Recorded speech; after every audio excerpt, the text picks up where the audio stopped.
Então, retomando aí, agora é o item 45, consultora Solimões. Então, item 45, presidente, eu fiz uma alteração, já coloquei o voto na pasta, considerando a discussão aqui dos autos, com a qual eu concordo, que a circunstância do contribuinte supostamente ter sido induzido a erro não afetou aqui a apuração no lançamento, tendo em vista que se trata de uma aferição indireta, que foi feita com base no valor constante das notas fiscais, considerando as retenções que foram efetuadas, seja os recolhimentos do CNPJ próprio ou da SEI, era de responsabilidade do contribuinte proceder ao recolhimento das contribuições previdenciárias, demonstrar nos autos este recolhimento. Então, faço a observação, essa observação aqui nos autos, e submeto a avaliação dos senhores. É isso que a gente já tinha falado, né? Então, para mim, tá ok. Pinheiro. Daí o senhor também tratou daqueles levantamentos aqui de aferição com base na RAIS, que são aqueles outros levantamentos referentes à matriz e não à SEI. Isso, e aí nós houve a discutimos perda da espontaneidade, né, em razão da GFIP, e ele também não traz documentação comprobatória nesse sentido, que é na linha que adotou a DRJ. Tá, eu acompanho. Acompanho. Então, por unanimidade, rejeitar a preliminar no mérito negar provimento ao recurso voluntário. 46.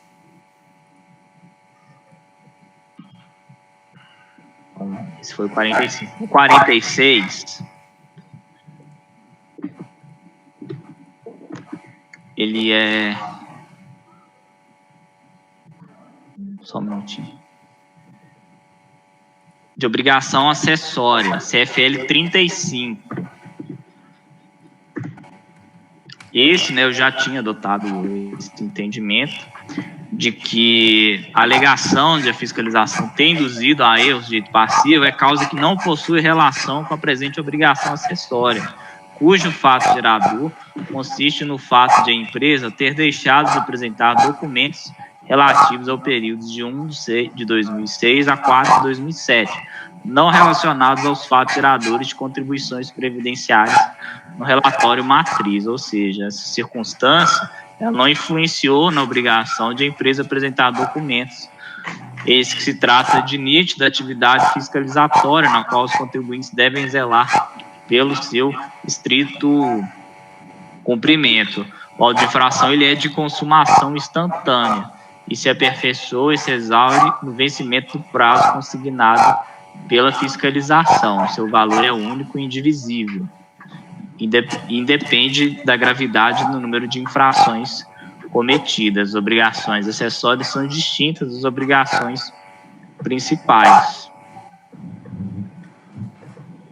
Aqui também destaco que houve a perda da espontaneidade e se trata de documentos relativos que não estão relacionados aos fatos geradores, né, de obrigações previdenciárias. Então, estou conhecendo o recurso voluntário para rejeitar a preliminar e no mérito negar-lhe provimento.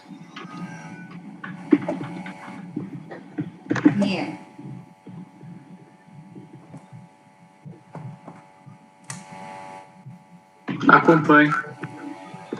André. Acompanho. Então, por unanimidade, rejeitar a preliminar e negar provimento. O 47. 47, obrigação principal, ele é próximo ao item 45, né? Porque aqui são as contribuições descontadas dos segurados. Então, é igual ao resultado 44, do 45, certo? É igual ao do 45, isso. Todos de acordo? Se alguém... Ok. Acompanho. Beleza. Então, próximo. Sim, senhor. 48. O 48 também é de obrigação principal. Aqui é outras entidades e fundos. mesmo raciocínio e o resultado também é o mesmo. Faço aqui as mesmas considerações. Aqui só não deve ter aquele lançamento de contribuinte individual. Né? Porque terceiros. Tem uma parte que era aferição de gente. Só para falar porque às vezes você cita lá no voto. Não dá para fazer referência ao levantamento de contribuintes individuais aqui quando tratar lá da aferição. É. Com base na RAIS. Eu não sei se você não tratou, eu só estou falando para lembrar que... Eu não lembro de ter especificado exatamente contribuinte individual aqui. Não pode.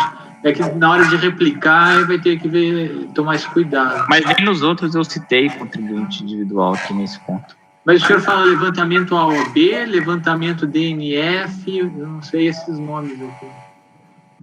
Só tentar todos, mas tudo bem. Tem que ver esses códigos de levantamento aqui quando cita. Não, os códigos eu cito é do relatório. Sim, mas tem um levantamento que é referente a contribuinte a Prolabore. Então, só o levantamento de Prolabore não pode estar citado aqui. Tem que estar citado no outro. Não, aqui não vai estar porque eu tô seguindo exatamente o que consta no relatório aqui. Ok. Então não pode ter aqui no relatório essa citação do contribuinte individual. Não, eu não digo no relatório, eu digo no voto. Também não tem no voto. Se não tem no relatório aqui, não vai ter no voto.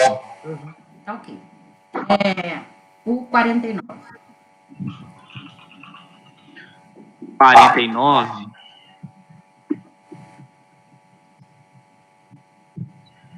É obrigação acessória, só que aqui é o CFL 38, deixar a empresa de exibir qualquer documento ou livro relacionado com as obrigações previstas na lei ou apresentar documento ou livro que não atenda às formalidades legais exigidas. O contribuinte ele não demonstra o cumprimento da obrigação. Oi? Não. Aqui também esclareço que a circunstância de ter induzido a erro não afeta o lançamento.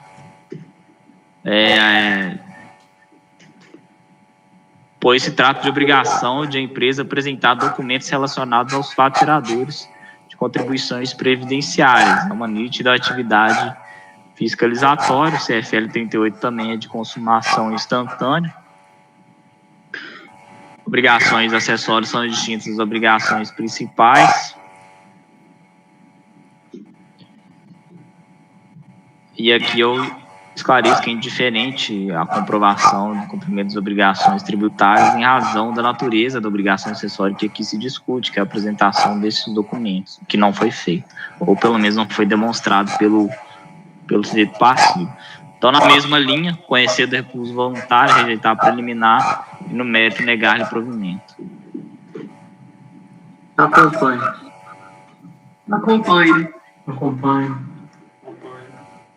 Para todos eles, da construtora Solimões, o resultado foi, por unanimidade de votos, rejeitar a preliminar e no mérito negar provimento ao recurso voluntário. Ok? Vamos adiantar alguns de amanhã, então? Na sequência da pauta aí, Mateus, item 82, Arca Engenharia.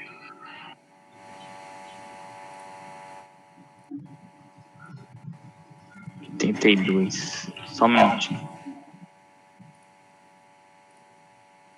Esses são 3 processos, 2 seguem na mesma linha. O primeiro, que é o item 82, o resultado dele se diferencia. Então vamos lá. Final 2009, 86, ARC Engenharia. Trata-se de auto de infração de crédito previdenciário relativo às contribuições devidas pela ARC Engenharia, incidentes sobre as remunerações pagas ou creditadas dos segurados contribuintes individuais a título de prolabore. Segundo o relatório fiscal, a empresa não informou, por intermédio das guias de EFIPS, os valores correspondentes aos prolabores referentes ao período 1 de 2004 a 12 de 2004. A empresa corrigiu a falta antes da lavratura, motivo pelo qual se beneficiou da redução da multa. Os fatos geradores estão caracterizados no levantamento a seguir detalhado, o qual eu cito. Cientificado pessoalmente do auto de infração, o autuado apresentou impugnação com as seguintes alegações, os quais eu transcrevo. A DRJ, em seguida, manteve o lançamento, o contribuinte recorreu, alegando que o fiscal atuante, ao efetuar o presente lançamento com base na escrita fiscal, acabou por desconsiderar diversos pagamentos efetuados pela autuada a pessoas jurídicas e que, portanto, não podem integrar a base de cálculo salário de contribuição. Em verdade, tal valor se refere a pagamentos efetuados a diversas pessoas jurídicas. Tal equívoco ocorreu em todos os itens do presente lançamento, sendo que foram desconsideradas diversas notas fiscais. Trata aqui da inconstitucionalidade da taxa Selic, requer a limitação dos juros a 1%, alega que não há que confundir juros com a multa, não há que se cobrar a multa além do percentual mínimo previsto no artigo 239, sob pena de desnaturação do instituto em questão. Passa ao voto. O juízo de admissibilidade do recurso é tempestivo, toma conhecimento. Mérito. Em relação ao mérito, o recorrente alega em suma que a fiscalização desconsiderou diversos pagamentos efetuados pelo autuado a pessoas jurídicas e que, portanto, não poderiam integrar a base de cálculo do salário de contribuição para efeito de recolhimento de contribuição de autônomos, inconstitucionalidade e ilegalidade da taxa Selic e impossibilidade de majoração da multa aplicada, em que pese a insistência do recorrente ao alegar erro na apuração da base de cálculo, entendo que, além de se tratar de alegação genérica, o direito passivo não se desincumbiu do ônus de demonstrar que a diferença de fato na origem na inclusão de diversas verbas não tributáveis na base de cálculo das contribuições lançadas. Além de se tratar de alegação genérica, o contribuinte não combate os lançamentos apurados de forma pontual, que não só dificulta, mas impossibilita o exame de sua pretensão. Entendo que a decisão de piso se manifestou acertadamente, transcrevo aqui abaixo. Os valores devidos foram apurados diretamente a partir de documentos elaborados pelo próprio contribuinte. A propósito, quanto os valores expressos na planilha, acostado pela autoridade lançadora, o contribuinte as ignora e não demonstra quais são os erros. Para obter erros, deveria tentar desqualificar pontualmente o lançamento. O princípio da verdade material não serve para se desincumbir do ônus probatório. Sobre a Selic, transcrevo a súmula CARF 4, e no tocante à impossibilidade de progressividade no cálculo da multa, a alegação não procede, eis que, na verdade, ocorre a redução da multa aplicada como forma de incentivar o adimplemento da obrigação tributária, possuindo respaldo na lei, e ainda a súmula CARF número 2, no sentido de não compete ao Conselho apreciar questões afetas à inconstitucionalidade. A adesão de piso, inclusive, já determinou, por força do artigo 106, inciso segundo, a linha C do CTN, um recálculo da multa aplicada no momento do pagamento do débito pelo contribuinte. Não vislumbro qualquer nulidade na hipótese dos autos. Então, estou conhecendo o recurso voluntário para no mérito negar o provimento. Pinheiro. Acompanho. Por unanimidade, negar provimento. 83. O 83, mesmo contribuinte. A diferença é que nesse aqui há um levantamento de alimentação, né? Aqui eu caracterizo os lançamentos.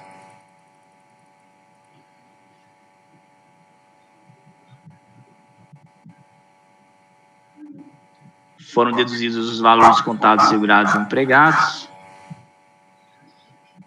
Faço a mesma observação, a DRJ também manteve o lançamento. O contribuinte ele apresenta recurso questionando os seguintes pontos: programa de alimentação do trabalhador, o artigo 28 exclui da incidência previdenciária parcela in natura recebida pelo trabalhador, é desproporcional a integração da alimentação ao salário de contribuição pelo simples cumprimento formal da inscrição no PAC. Salário família pago não perde a sua natureza pela ausência de requisitos formais, não havendo mudança de sua natureza jurídica por força do artigo 116 do CTN, artigo 33 do parágrafo 3º da Lei 8.212, questiona a Selic, também alega que há diferenças nas folhas de pagamento, a fiscalização não levou em consideração os créditos recolhidos nas GPS, horas anexadas, tendo em vista que os valores recebidos pelos segurados empregados e pontos alocados na GFIP. Levantamento DAO, conforme explicitado na defesa, inexiste na autuação informações que demonstrem as razões que levam o físico a efetuar o levantamento dos períodos indicados pela fiscalização, sequer existe na autuação os fatos que motivaram o lançamento, e, da mesma forma, alega progressividade na multa. Juízo de admissibilidade, recurso seria tempestivo, toma conhecimento. Ponto 2. Preliminar de nulidade do levantamento DAO, diferença de acréscimos legais. Preliminarmente, em relação ao levantamento DAO, o recorrente alega que não haveria no processo informações a respeito que implicariam o cerceamento do direito de defesa. Aqui eu entendo de forma diversa, entendo que a decisão de piso manifestou acertadamente acerca da questão posta nos autos, transcreve os fundamentos, ao contrário do que argumento recorrente, o ato foi devidamente motivado, sobretudo considerando a descrição contida no anexo DAO, que deixa claro que os valores lançados nesse demonstrativo são decorrentes de recolhimentos efetuados pela empresa em atraso. Transcrevo aqui parte desse relatório. Não vislumbra aqui cerceamento de direito de defesa, o convencimento fiscal está claro, o lançamento obedecia ao artigo 142 do CTN e caberia ao recorrente o ônus da prova. Dessa forma, não merece prosperar a alegação do recorrente e passa ao mérito. Em relação ao mérito, o recorrente alega em suma que o fornecimento de alimentação in natura, de forma onerosa ao trabalhador, não tem feição salarial, afastando, portanto, a incidência da contribuição previdenciária, estando o empregador inscrito ou não no programa PAT. O salário família pago não pede a sua natureza pela ausência de requisitos formais. Em relação às diferenças em folha de pagamento e fiscalização, não levou em consideração os créditos recolhidos nas GPS, inconstitucionalidade e ilegalidade da taxa Selic e impossibilidade de majoração da multa aplicada. Aí eu passo ao exame de cada argumento apontado pelo recorrente. Levantamento ALI, correspondente aos valores pagos ou creditados aos segurados empregados sob o título de alimentação não declarados nas últimas GFIPs, apresentados antes do início do procedimento fiscal. Segundo relato de fiscalização, analisando-se as folhas de pagamento, período de 4 de 2004 a 11 de 2004, foram verificados os valores pagos ou creditados aos segurados empregados sob o título de alimentação, sem estar a empresa beneficiária inscrita no PAT. Os referidos valores foram lançados como base de cálculo no levantamento ALI. Nas respectivas competências, deduzidos os valores contados aos segurados empregados. O que o recorrente reitera, em parte, suas alegações, no sentido de que a inscrição ao PAT seria mera formalidade. A DRJ entendeu que, não estando comprovada a inscrição, o salário in natura integraria o salário de contribuição para todos os fins. Aqui eu já estou trazendo entendimento consolidado, no sentido de que, se tratando de salário in natura, né, não é possível incidente de contribuição previdenciária independente da inscrição no PAT, motivo pelo qual eu afasto esse levantamento em particular. Levantamento GSF, correspondente aos valores glosados pagos aos segurados empregados sob o título de salário família, em desacordo com a norma legal, considerados como base de cálculo de contribuição, e SF, correspondente aos valores pagos aos segurados empregados sob o título de salário família, em desacordo com a norma legal, considerados como base de cálculo de contribuição, né, declarados nas últimas GFIPs. Consoante relatório fiscal do auto de fração, examinando-se as folhas de pagamento, foram verificados pagamentos de salário em família em desacordo com a norma legal. Constam pagamentos referidos benefícios a segurados empregados com salário de contribuição superior ao estabelecido em portaria do Ministério da Previdência vigente à época. Alega o recorrente que o salário família pago não perde a natureza jurídica pela ausência de requisitos formais, não havendo mudança de sua natureza jurídica. Sobre esse ponto, entendo que não assiste razão recorrente, eis que os valores das cotas do salário família pagos em desacordo com a legislação previdenciária deixam de ter caráter de benefício previdenciário, passando a integrar o salário de contribuição dos trabalhadores. Os requisitos são estabelecidos pela legislação previdenciária. Logo, por não estar comprovado, no caso dos autos, a regularidade dos pagamentos referentes ao salário família, uma vez que os segurados empregados elencados na planilha receberam remuneração superior ao valor estabelecido na portaria ministerial, não há como acatar a alegação do recorrente, no sentido de que as glosas seriam indevidas. Conforme pontuado pelo DC recorrido ao contrato que é alegado pelo recorrente, a fiscalização elaborou a planilha, detalhando por competência o nome do segurado empregado, o valor do salário e o montante superior ao estabelecido na portaria. A propósito, o recorrente não trouxe aos autos argumentos ou documentos que pudessem modificar o feito fiscal, então estou mantendo este levantamento. Levantamento FP, correspondente aos valores declarados pela empresa em folha de pagamento não declarados nas últimas GFIPs. Segundo o relatório fiscal, estão lançados no levantamento FP os valores constantes das folhas de pagamento relativos ao período 1 de 2004 a 11 de 2004, não declarados nas GFIP apresentadas em 21 de 2 de 2006. Em seu recurso, o contribuinte alega que os valores lançados no levantamento FP encontram-se alocados nas GFIPs das obras de matrícula SEI, tendo sido recolhidas as devidas contribuições por meio das GPS anexas. Contudo, conforme bem pontuado pela decisão recorrida, foram considerados para a constituição do presente crédito os valores declarados de GFIP apresentados em 21 de 2 de 2006, últimas GFIPs antes do início do procedimento fiscal, em confronto com a folha, com os valores constantes das folhas de pagamento.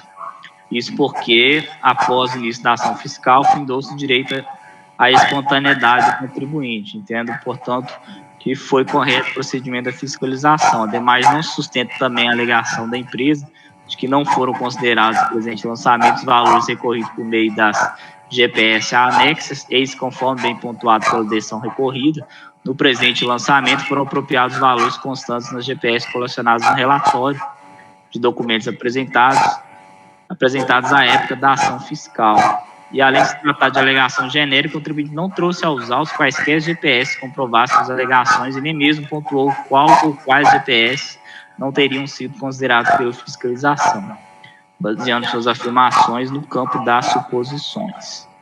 Dessa forma, não merece prosperar a alegação do recorrente. Taxa Selic, súmula CARF número 4, progressividade da multa, da mesma forma do anterior, e pedido de sustentação oral, eu aqui pontuo que a nota publicada no Diário Oficial da União.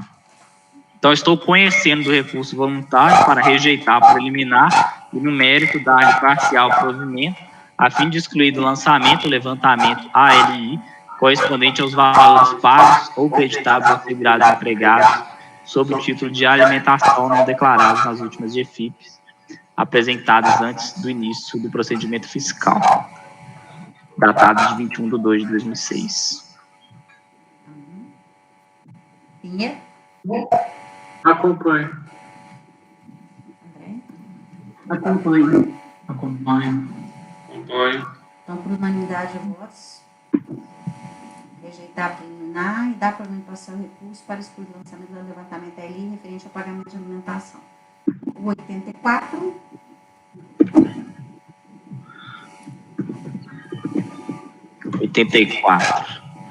84 são levantamentos ALI,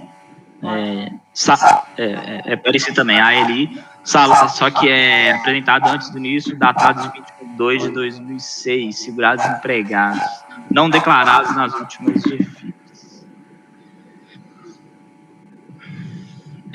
O SF, que salário família em desacordo com a norma legal, e Prolabore, PRO, não declarados. As alegações são as mesmas, consolidando nos últimos dois processos, né? Programa de alimentação do trabalhador, o contribuinte alega que é uma mera formalidade. O salário família, da mesma forma que não perderia a natureza, a ausência de requisitos formais. Prolabore, diário e razão, os valores apurados pela Secretaria da Receita Federal encontram-se inexatos e equivocados. Taxa Selic, inconstitucionalidade e progressividade da multa. Passo ao exame dos argumentos. Juízo de admissibilidade, recurso ele é tempestivo e sigo para o mérito. Aqui, inicialmente, eu não vislumbro qualquer nulidade na hipótese de lançamento. Eis que o fiscal atuante, ele demonstrou de forma clara e precisa os fatos que suportaram o lançamento. Está preenchido aqui o artigo 142 do CTN. A decisão foi fundamentada e eu passo a examinar os levantamentos. Levantamento ALI, da mesma forma, eu cito aqui a decisão, o entendimento consolidado, né, no sentido de que a alimentação, salário in natura, ele não integra o salário de contribuição. Independente da inscrição no PAT, levantamento salário família. Eu entendo que não assiste razão recorrente, eis que os valores das cotas do salário família pagas em desacordo com a legislação deixam de ter caráter de benefício previdenciário, passando a integrar o salário de contribuição. Foram valores superiores aos estabelecidos da portaria do Ministério da Previdência Social. Levantamento pro labore. O contribuinte ele alega também de forma genérica que haveria erro na apuração, contudo não foi demonstrado ônibus a que lhe competeria.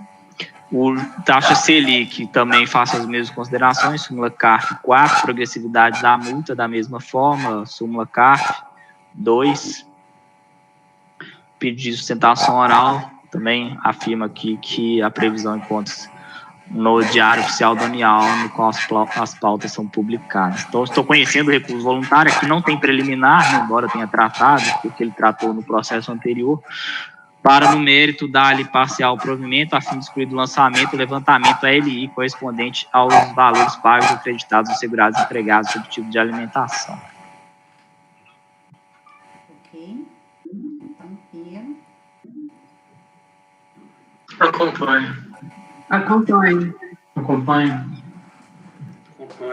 Então, por unanimidade de votos, o provimento parcial para excluir o ALI relativo à alimentação. E você estava doido para fazer esses seus aí, ó? Ingetec? Também alimentação, né?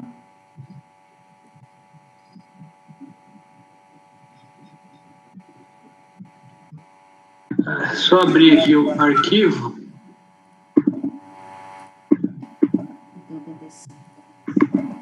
85. Ingetec.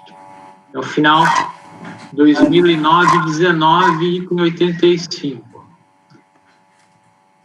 O recurso voluntário contra a decisão que julgou procedente em parte impugnação contra auto de infração que envolve rubricas 12 empresa, 13 Satirat e levantamentos que eu cito. Competências 1/2004 a 12/2004, cientificado em 17/8/2009. Eu cito aqui os tópicos da impugnação, transcrevo as emendas do acórdão de impugnação, com excerto aqui do voto sobre a exoneração parcial lá que foi feita. O acórdão de impugnação é cientificado, as razões recursais alega nulidade e inexistência de devido processo legal. Eu faço um resumo aqui das alegações, também sobre alimentação, assistência médica, contribuições do segurado, inocorrência de recolhimento a menores, violação da legalidade, arbitramento e desconsideração da contabilidade, devida apresentação de documentos, correta escrituração contábil, de necessidade de inclusão da alimentação e plano de saúde em folha, desnecessidade de recolhimento de contribuições mediante desconto nas remunerações de segurados, multa, provas, em síntese, é o relatório.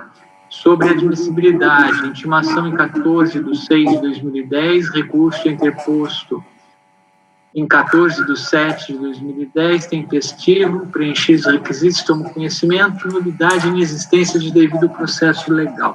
O momento oportuno para exercício do direito ao contraditório e à ampla defesa foi assegurado na esfera do presente processo administrativo fiscal, artigo 14, do 7235. Não há que se falar em violação do devido processo legal pelo não exercício do contraditório e da ampla defesa durante o procedimento de fiscalização, eis que este é regido pelo procedimento inquisitivo. A aferição indireta foi empregada tão somente para apuração da base de cálculo dos levantamentos CHE, Z3, tendo o lançamento ser fundado na falta de apresentação de documentos, especificamente a não apresentação de notas fiscais, a que se referem cheques, em regra sacados no caixa do banco, Na falta de esclarecimentos satisfatórios e na não escrituração de parte desses cheques, a justificar a aplicação do 33, parágrafo 3º e 6º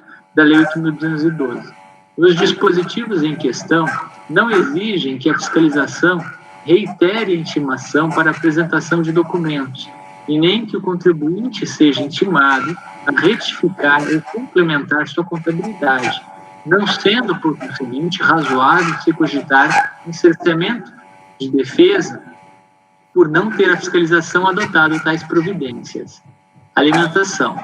A fiscalização considerou como base de cálculo a alimentação fornecida mediante refeição terceirizada e na forma de cesta básica, levantamentos CB, AL, Z1 e Z2, não tendo a empresa a adesão ao PAT. A matéria já está pacificada, há um ato declaratório da PGFN, tem um parecer também, logo não prosperam os levantamentos CB, Z1, Z2 e AL. Assistência médica. A recorrente reitera que a assistência médica foi integral, ou seja, teria abarcado a totalidade dos empregados e dos dirigentes. Não apresenta, contudo, qualquer argumento para afastar as pertinentes ponderações do voto condutor do acórdão de impugnação. Eu transcrevo. No caso em tela, verifica-se pelos resumos das folhas, juntadas às folhas, que existe desconto de tanto referente ao desconto custeio para plano de saúde de um funcionário. A folha de pagamento no mês de novembro evidencia a existência de vários funcionários não beneficiados com o plano de saúde.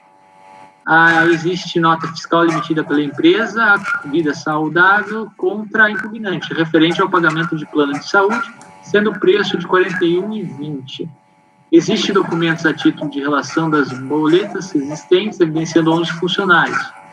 A empresa alega que a assistência médica prestada a seus funcionários foi integral. Entretanto, não juntou os autos, contrato celebrado entre ela e prestadores de serviços médicos, a fim de demonstrar que todos podiam se utilizar dos planos de saúde. Outros, sim. Os documentos juntados pela fiscalização demonstram que apenas alguns funcionários foram beneficiados com os planos. Dessa forma, a fiscalização cumpriu o ônus probatório, demonstrando através do juntado de provas, blá, blá, blá. Assim, a recorrente afirma que o artigo 28, parágrafo 9º da Lei 8.212 ofenderia o 110 CNTN, combinado com o 458 da CLT, e seria inconstitucional por violar o 6º caput da Constituição. No caso concreto, o artigo 28.9q não está a alterar a definição, conteúdo e alcance de institutos, conceitos e formas de direito privado, mas a delimitar conceitos próprios do direito constitucional previdenciário, veiculado no artigo 195, inciso 1A e 2 da Constituição. Além disso, o presidente colegiado é incompetente para declarar ilegalidade ou inconstitucionalidade da lei vigente ao tempo dos fatos geradores. Contribuições dos segurados. Neste tópico, a recorrente discute contribuições a envolver a contribuinte individual Ana Helena Ramos. É o levantamento CI, contribuinte individual, Z4. De plano, afasta-se a argumentação. Eis que o período não decadente, 8 de 2004 a 12 de 2004, que a DRJ reduziu o período lançado, em razão da decadência, não houve constituição de contribuições referentes aos levantamentos CI e Z4. Eu cito aí as folhas de documentação no processo.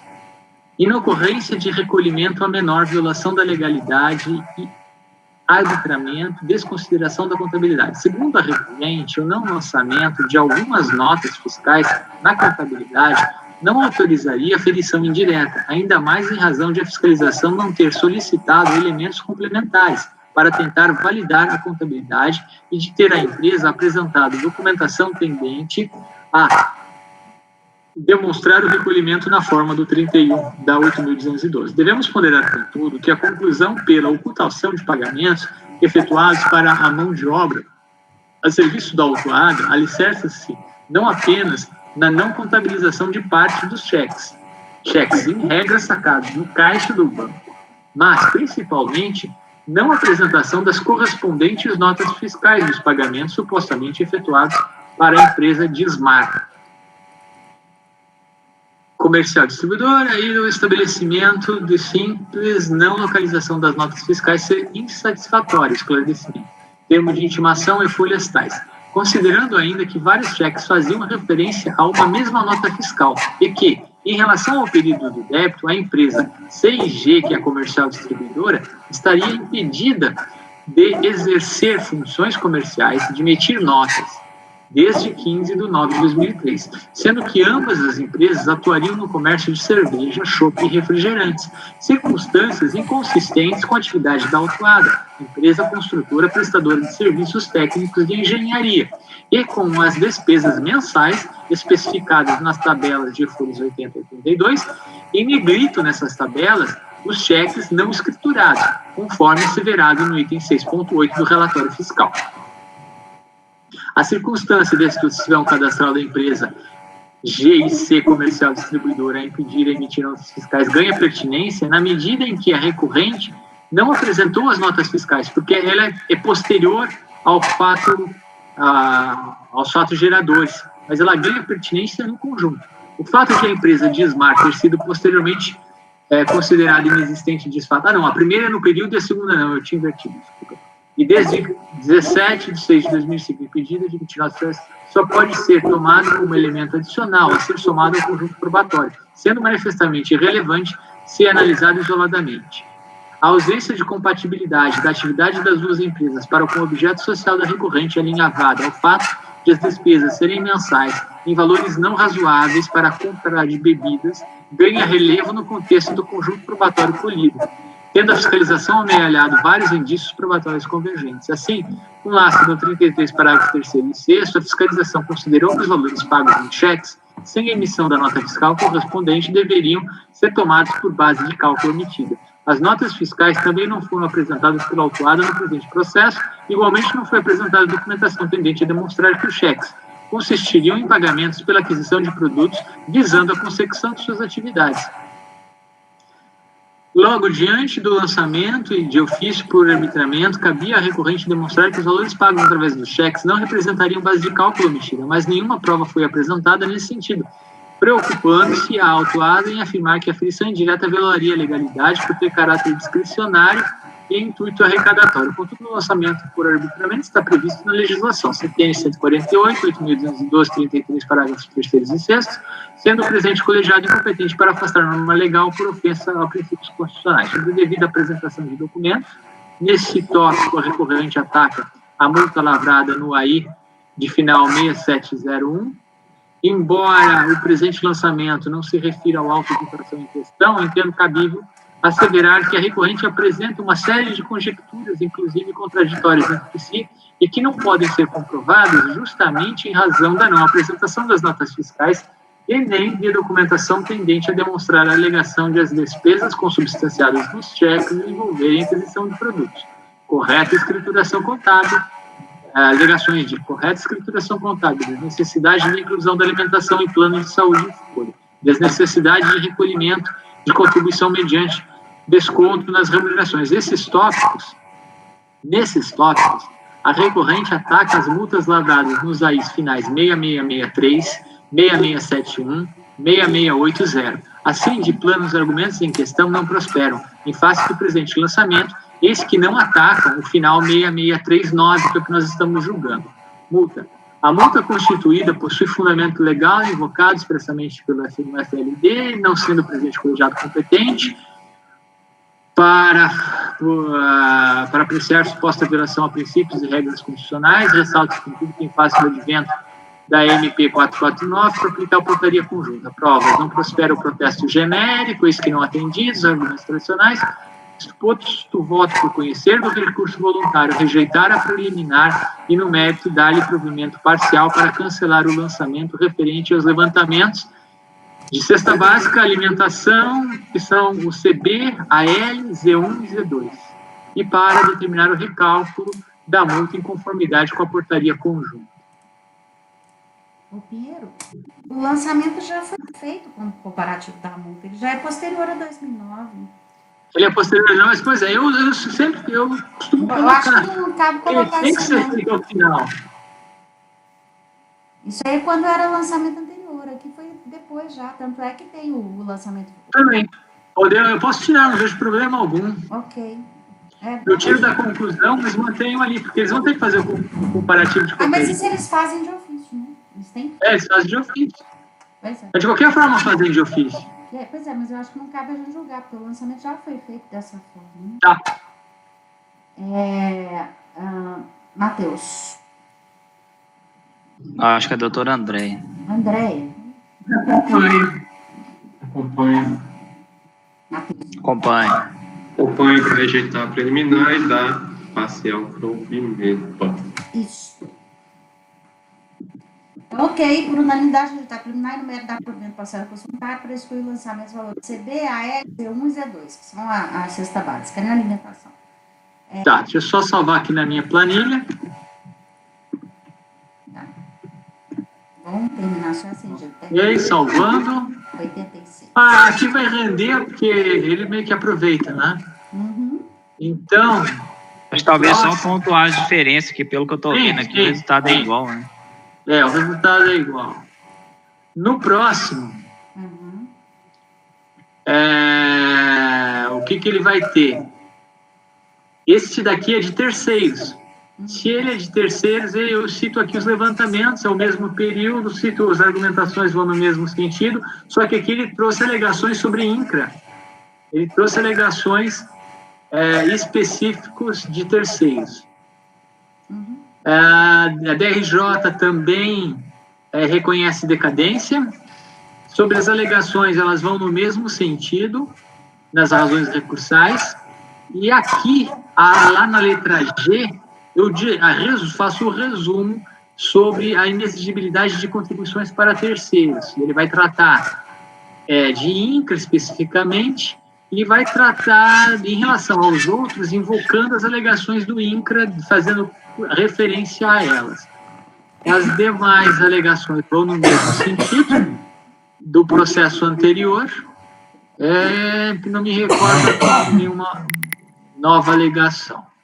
Sobre a admissibilidade, na mesma linha, nulidade, minhas razões, minha fundamentação aqui no voto, também no mesmo sentido que eu já li para os senhores no anterior, alimentação igualmente, assistência médica também, contribuições dos segurados. Nesse tópico, a recorrente discute contribuições, envolver a contribuinte individual Ana Helena, de plano afasta-se a argumentação, eis que não houve constituição de contribuição, envolver a segurada contribuinte individual em questão na presente autuação. Sobre inocorrência de recolhimento ao menor, violação da legalidade, arbitramento e desconsideração da contabilidade, meus argumentos vão no mesmo sentido do voto anterior. Sobre inexigibilidade de contribuições para terceiros, pelos motivos já explicitados, as contribuições para terceiros imputadas sobre alimentação in natura devem ser canceladas de plano, né, mas não as referentes à assistência médica. INCRA, a partir de ponderações acerca da ilegalidade e constitucionalidade da contribuição destinada ao INCRA, a recorrente conclui ser indevida a contribuição para o INCRA e, sem qualquer alegação específica, extrapola para afirmar também serem indevidas as contribuições para o salário e educação, SENAI, SESI e SEBRAE. A argumentação não prospera, pois as contribuições em tela têm fundamento legal nas normas invocadas no FLD, sendo o presidente colegiado incompetente para prestar norma legal sob o fundamento de ilegalidade ou de inconstitucionalidade. Sobre os argumentos específicos pertinentes ao INCRA, temos de ponderar que a contribuição à INCRA lastreia-se no decreto, aqui é o argumento que eu sempre trago, que já é conhecido dos senhores, sobre a legalidade e constitucionalidade aqui do INCRA. Cito também uma decisão aqui do STJ, a súmula do SJ 516, né, argumentos tradicionais, vale da cobrança do tributo, independentemente de contraprestação direta em favor do contribuinte, ou seja, admite-se referibilidade indireta contra a sujeição. Vou falar aqui desses temas aqui, o 108, lá Supremo Tribunal, apenas com reconhecida a repercussão geral. Devida à apresentação de documentos, esse tópico também é na mesma linha do processo anterior, correta escrituração contábil, desnecessidade do plano de folhas, necessidade, também esses tópicos são referentes a outros autos de infração que não 6653. Sobre multa, na mesma linha, eu vou tirar a referência aqui à portaria 14, deletando, provas no mesmo sentido. conclusão na mesma linha do processo anterior. Voto por conhecer, rejeitar preliminar e no mérito dar provimento parcial sobre a CB, AL, Z1 e Z2. Mesmo resultado. Alguém discorda? Se não, então vamos continuar. 87. 87. Aí eu tirei também aquela parte do... Sim, 87. O 87 é o referente à rubrica de segurados e a rubrica 1F contribuinte individual. Eles, mesmas alegações, aqui transcreve o emenda da DRJ, com a parte também ele reduziu o lançamento para a questão da decadência, as alegações recursais no mesmo sentido, aqui ele vai falar sobre terceiros também, tá? No restante é igual. Aqui eu vou falar de nulidade no meu voto, alimentação, no mesmo sentido, assistência médica, contribuição do segurado. Aqui nesse tópico eu já tenho que desenvolver. Nesse tópico, a recorrente discute contribuições a envolver a contribuinte individual Ana Helena, levantamento CI Z4. De plano, afasta-se a argumentação, eis que no período não decadente não houve constituição de contribuições referentes a esses levantamentos. Então, ele acabou sendo prejudicado. Em ocorrência de recolhimento a menor, violação, legalidade, arbitramento e desconsideração da contabilidade, vai na mesma linha do anterior. Inexigibilidade de contribuições de INCRA, ataca o lançamento de contribuições do outro processo, não é pertinente a contribuição de segurado. Devido à apresentação de documentos, também não é pertinente aqui, faço aquela observaçãozinha também, correta escrituração contábil das necessidades, também na mesma linha, multa na mesma linha, vou tirar essa partezinha aqui final da portaria. E o resultado é rejeitar preliminar, provas também, no mesmo sentido, né? Rejeitar a preliminar no mérito dar provimento parcial para cancelar o lançamento referente ao CB, AL, Z1 e Z2. É o mesmo resultado.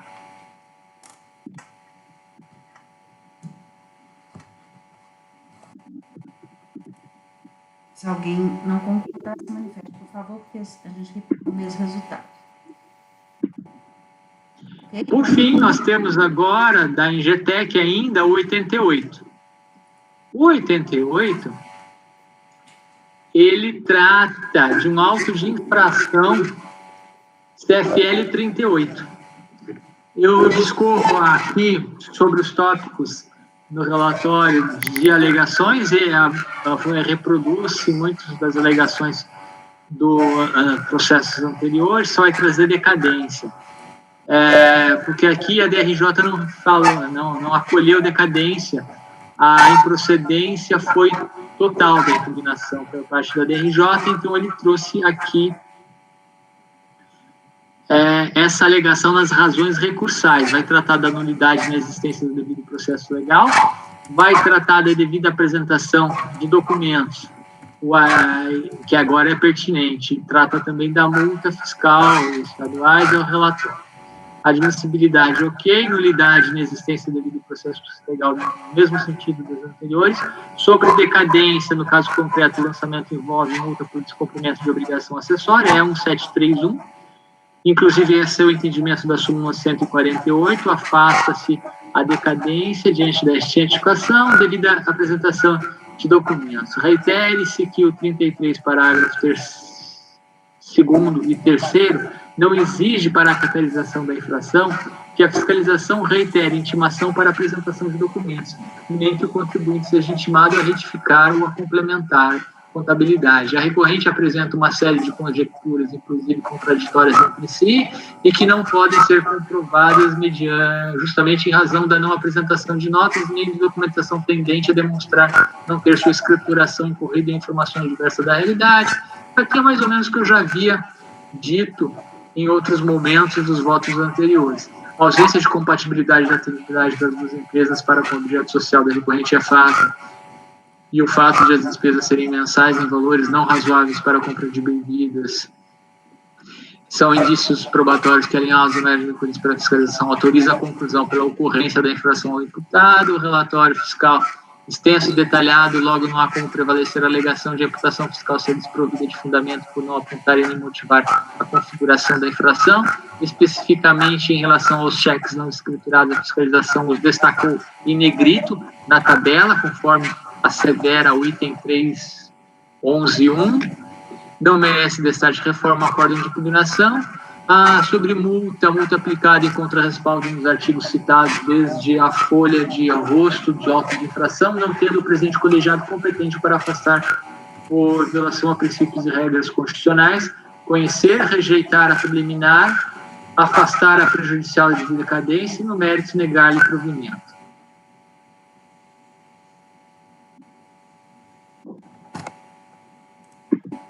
Alguém? Não votar isso aí, né? Para penalizar, que esse é diferente do resultado. Andréia. População. Enfim. Acompanho. Acompanho. Acompanho. Também, então, por unanimidade de votos, rejeitar a preliminar, afastar a prejudicial de decadência e, no mérito, negar provimento ao recurso voluntário. Encerrando